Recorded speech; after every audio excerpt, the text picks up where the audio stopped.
Bonjour, je suis Gabriel Magadino, je suis chef produit culture oléagineuse chez Massids pour toute la partie Union Européenne, Turquie et Balkans. En fait, à partir des années 50, le tournesol explose sur toute la partie Europe occidentale grâce à l'émergence des premiers hybrides F1 et à tout le travail de recherche sur différentes thématiques telles que la tolérance aux maladies, l'averse et la recherche de productivité. Dans les années 60, grâce au travail de l'INRA, la production de semences de tournesol se développe fortement grâce à l'introduction de la stérilité mâle. Et c'est dans ce contexte qu'en 1981, Massids décide de commercialiser ses premiers hybrides de tournesol. Je suis Camille Henry, je suis responsable des programmes de recherche tournesol et colza. On a commencé par rechercher des délégations et on s'est lancé avec notamment deux variétés phares qui sont Vicky et Vidoc et qui m'ont permis à l'entreprise de connaître de belles années grâce au tournesol. Très vite, le succès est au rendez-vous et en 1985, Massids décide de lancer son programme de recherche sur la culture du tournesol. Suite au succès avec les premières variétés, en 1985, on a ouvert une station de recherche sur Redon, donc près de Blois en France, et on a lancé là la première équipe de sélection de tournesol. Donc les principaux objectifs de sélection de nos chercheurs ont été tout d'abord le rendement et la teneur en huile, qui sont toujours aujourd'hui en fait les caractères principaux recherchés pour l'agriculteur. Ensuite, avec une de nos variétés du coup, qui a connu une forte attaque de sclérotinia, on s'est très vite intéressé à la résistance aux maladies, très tôt dans le programme de sélection, avec notamment donc, des essais pathos qui ont été menés dans les serres. Je m'appelle Aurélie Bossard et je suis responsable du programme de conversion de la société Massids. Alors, la construction des premières serres date de 1987 et ça a marqué le lancement du programme de conversion en initiant aussi la construction d'un laboratoire dédié à ce programme. L'objectif principal était de produire de nouvelles lignées à valeur ajoutée de manière la plus rapide possible en utilisant la culture continue de tournesol en serre qui, associée au développement des méthodes de culture in vitro, a permis de produire jusqu'à 3 générations par an. Le mildiou est une maladie connue depuis de très nombreuses années sur le tournesol, mais il est très évolutif. Et dès la fin des années 80, de nouvelles races arrivent sur le marché, les races 710 et 703, ce qui oblige les semenciers à avoir une réponse rapide et efficace avec l'introduction de nouveaux gènes de résistance. Donc en 1988, le laboratoire de pathologie se développe avec l'acquisition de chambres de culture, et notamment le développement des premiers tests biologiques en conditions contrôlées qui vont permettre de vérifier la présence de gènes de résistance au cours du process de conversion. Donc ça sera d'abord développé pour la résistance au mildiou et dans un deuxième temps, ça sera adapté à la caractérisation du matériel pour la résistance aux herbicides. Dès la fin des années 90, début des années 2000, les industriels recherchent un nouveau type d'huile, plus écologique, plus économique. Et c'est ainsi qu'ils se tournent vers l'huile de tournesol, et en particulier le tournesol oléique. Les programmes de recherche ont commencé dans les années 2000 à faire les premiers départs de sélection pour la haute teneur en acide oléique.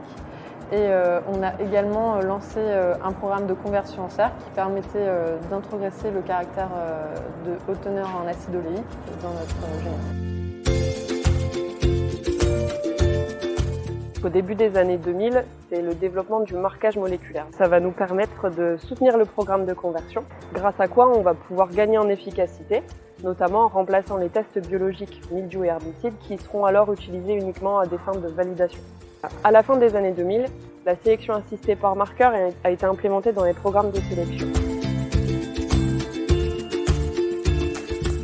Après s'être imposé comme un des leaders du marché du tournesol à l'ouest, Massids décide de relever un nouveau challenge en allant cibler les plus gros marchés du tournesol mondiaux, l'Ukraine, la Russie, la Roumanie. En contrepartie, il faut s'adapter à ce nouveau type de marché avec ses spécificités, un climat très continental, avec une pression reblanche très forte et l'émergence de nouveaux types d'hybrides, des variétés dites tolérantes aux herbicides.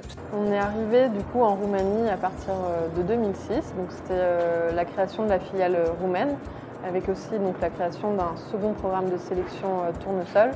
Après la Roumanie, on est donc arrivé aussi en Ukraine 3 ans plus tard, Et en Russie, en 2016, l'objectif était de pouvoir accroître notre réseau d'expérimentation avec des lieux qui étaient menés par nos équipes. Ça nous permet d'avoir une meilleure connaissance du produit sur ce marché qui est le principal marché du tournesol. Donc avec l'ouverture du marché sur l'Europe de l'Est, est apparue cette nouvelle problématique qui est l'eurobanche et qui est encore aujourd'hui très présente, qui a demandé beaucoup de développement de nouveaux marqueurs, de recherche de nouvelles sources de résistance et aussi le développement de nouveaux tests biologiques qui nous permettent de caractériser notre matériel, des ressources génétiques, mais aussi les populations de cette plante parasite elle-même. Donc l'équipe de sélection, c'est certes les sélectionneurs, mais aussi tout un environnement autour des sélectionneurs, donc des équipes qui vont être dédiées à la recherche de nouveaux gènes, qui vont mener des projets de recherche pour trouver des nouvelles résistances pour certaines maladies. On a aussi des équipes moléculaires qui sont là en support pour assesser les programmes de sélection avec les nouveaux outils technologiques qui arrivent et qui viennent bouleverser un peu le métier du sélectionneur aujourd'hui. En 2016, on a participé à un projet d'investissement d'avenir nommé Sunrise qui a permis le séquençage du tournesol et la création des puces à ADN. Ça a notamment permis de donner un nouvel essor à la recherche de marqueurs liés à des traits agronomiques ainsi qu'à la mise en place de la sélection génomique dans les programmes de sélection. En 2018, on s'est tourné vers les méthodes de phénotypage par imagerie. Donc il y a eu le développement de l'utilisation du drone par l'équipe d'expérimentation. Depuis 1981 et la vente de nos premiers hybrides de tournesol, donc il y a 40 ans, Massids n'a cessé de progresser en termes de vente et d'expansion à travers le monde. Aujourd'hui, nos commerciaux ont accès à un portfolio de plus de 60 variétés et les proposent aux agriculteurs des 5 continents. Alors aujourd'hui, le programme conversion est en plein essor. La combinaison des technologies mises en place par le laboratoire d'analyse biomoléculaire, de phytopathologie, de culture in vitro permet de produire de nouvelles lignées en 3 à 4 ans en moyenne. Et très bientôt, dans le cadre d'une thèse CIFRE en collaboration avec l'INRA, on pourra réaliser le séquençage de nos propres lignées, qui nous permettra d'identifier de nouveaux gènes d'intérêt et trouver de nouvelles sources de résistance pour les problématiques actuelles et les futures. Dans l'équipe de sélection, il y a à peu près une dizaine de chercheurs qui travaillent vraiment sur le tournesol à 100%.